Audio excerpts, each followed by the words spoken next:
Moors, welcome back to the Moore Weekly, where we bring the latest updates at Alhambra High School. I'm your co-anchor Sochi. And I'm your other co-anchor Amy. Recently, the Dodgers won the World Series, earning themselves a back-to-back title. Let's see what other students and staff members have to say. Here's the 0-2 pitch. Kirk bounces one up the middle, bats to the bag, over to first to beat the champ. You gotta knock him out.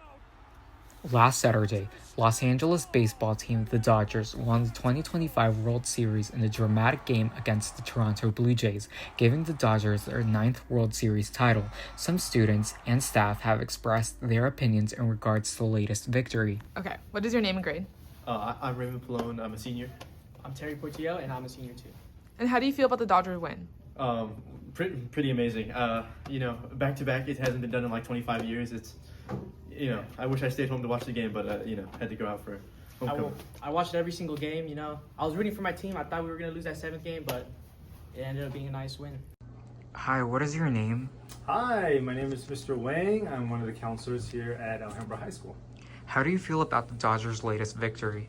Oh, it was fantastic. I mean, going back to back, it was Game 7, World Series, and away it was at the Blue Jays territory. That was a huge win. I mean, I couldn't be happier. How have you celebrated the Dodgers' win? Funny thing, I was actually planning to go to Dick's Sporting Goods right after they won because they said that they would open late at night. But I didn't end up going, so I did go the next day to Dick's Sporting Goods, picked up some Dodgers gear for the World Series, and I also celebrated with my friends that night. What was your first thought when you saw the Dodgers win the championship? I screamed. I was jumping up and down with my friends. It was just pure excitement, joy. That was, especially the way that they won it with the double out. That was a very, very good moment for all of Los Angeles and all the Dodgers fans here at Alhambra High School. What are your guys' names? I'm Tony. I'm Doug. I'm Chris. How did you feel when the Dodgers won the World Series? Excited, amazing, very excited. I almost did a backflip. Happy for LA. How have you celebrated the Dodgers win? I bought a new LA hat. LA Dodgers hat. Are we allowed to say that? I'm still doing the same thing. Okay. Yeah, with the family, barbecued, enjoyed it. What was your first thought when you realized they were champions? Excited, amazed, Nice. proud. We love LA. We love LA. There are growing concerns about the genocide in Sudan. Let's take a look.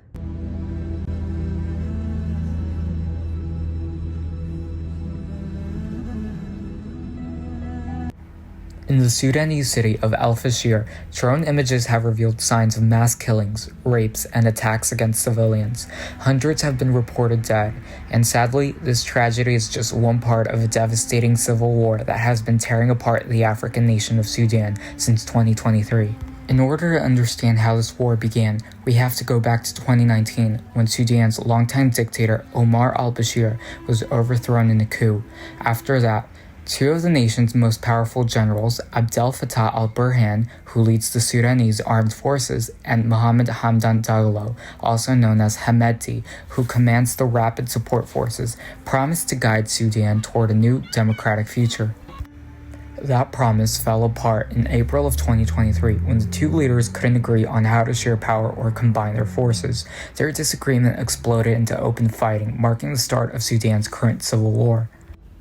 Since then, the conflict has killed thousands of people and forced millions from their homes. The Rapid Support Forces, or RSF, have been accused of carrying out genocide in El Fashir, the last major city in the Darfur region still under government control. Sadly, this violence is not new to Darfur. The region faced similar horrors in the early 2000s when a group called the Janjaweed, now seen as the RSF's predecessor, carried out mass killings and ethnic attacks that the world recognized as genocide. As the fighting continues, people in Sudan are suffering from violence and displacement. The world is urging leaders to end the conflict and bring justice to those responsible. Until then, the crisis in El Fashir shows how serious the situation has become. Californians have recently voted in an election regards to Prop 50. Let's take a look. Proposition 50 repeals California's congressional map drawn by the Independent Citizen Oversight Board and temporarily replaces it with a new one from the 2026 midterm through the 2030 census. It was introduced in response to gerrymandering in Texas and other Republican-led states trying to secure a majority in the House, following former President Donald Trump's call to GOP states to redraw their maps early. Prop 50 ensures a level playing field for the 2026 elections, reaffirming California's commitment to independent and fair redistricting. It gives voters, not politicians, the power to approve emergency congressional maps in response to Trump's efforts. These maps are temporary, lasting only until 2030, when the Citizens Redistricting Commission will resume its authority after the next census. The Associated Press called the race soon after polls closed, showing Prop 50 leading with nearly 65% of the vote. Supporters warned that Trump would continue attempts to influence elections through intimidation and legal challenges, while Governor Newsom urged other Democratic-led states, such as Virginia, New York, Colorado, and such, to join in defending fair representation. Meanwhile, California Republicans continue to challenge the measure, saying the fight isn't over. The current government shutdown has broken records for being the longest government shutdown in history. Here's more information. As of November 9, 2025, the U.S. government shutdown has reached its 39th day, marking the longest shutdown in the nation's history. The shutdown began at midnight October 1, 2025, when Congress failed to pass new funding bills before the previous budget expired. Lawmakers remain at a standstill over key spending priorities. Democrats are pushing to extend Affordable Care Act subsidies and protect funding for healthcare and social programs, while Republicans want to maintain current spending levels and consider health insurance subsidies in separate negotiations. The House passed a temporary funding measure to avert the shutdown, but it stalled in the Senate. Because most legislation there requires 60 votes to advance, Democrats maintain significant leverage despite Republican control of the House. The Trump administration has declined to offer major concessions, believing Democrats will bear the brunt of public blame if the shutdown continues. Therefore, the Trump administration intends to fire or lay off Democratic-oriented federal workers. Blaming Democrats for his administration's plan to fire federal workers. Taking place right now, and it's all because of the Democrats. The Democrats are causing the loss of a lot of jobs with their it's a shutdown. It's the White House's decision to let them go. Democrats, however, argue that expanding access to affordable health care remains broadly popular among voters. Party leaders also face pressure from progressive members, urging them to stand firm after what they viewed as premature compromises during the March 2025 budget dispute. Still, analysts note that several moderate lawmakers from both parties are interested in reaching an agreement before Thanksgiving on November 27. The shutdown's impact has been widespread. Approximately 1.4 million federal employees are either dismissed or working without pay.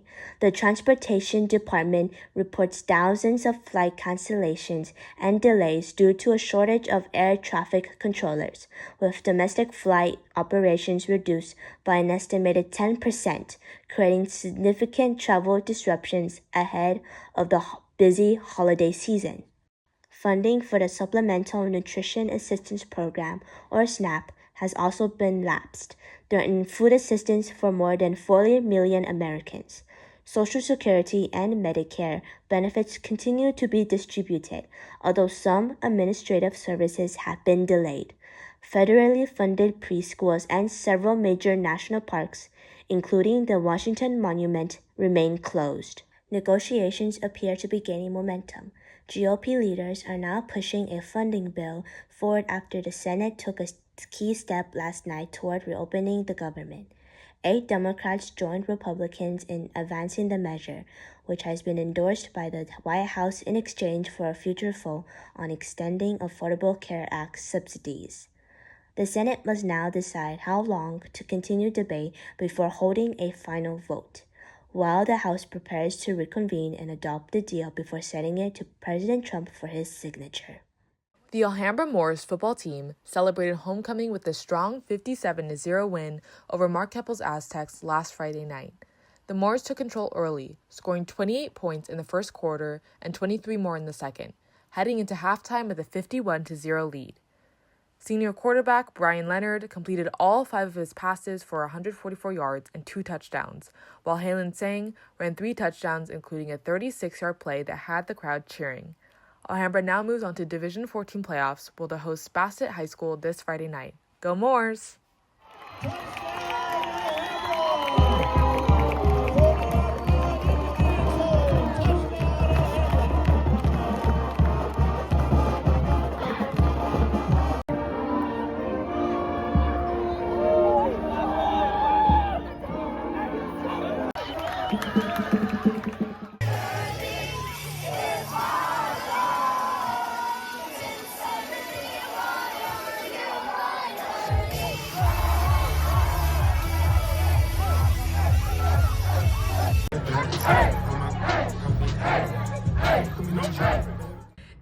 That's it for this week's edition of The More Weekly. Stay tuned for more videos and check out our website, The More newspaper, for more stories. See you all next time. Go Moors! Well, it's that time of year again. The AHS Choir is preparing music for the holiday season, and we'd love for you to join us.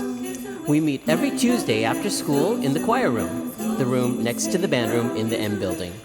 No experience or audition is necessary, just an enjoyment of singing. It's okay if you've never been in choir before. Just join us this Tuesday after school in the choir room. All are welcome.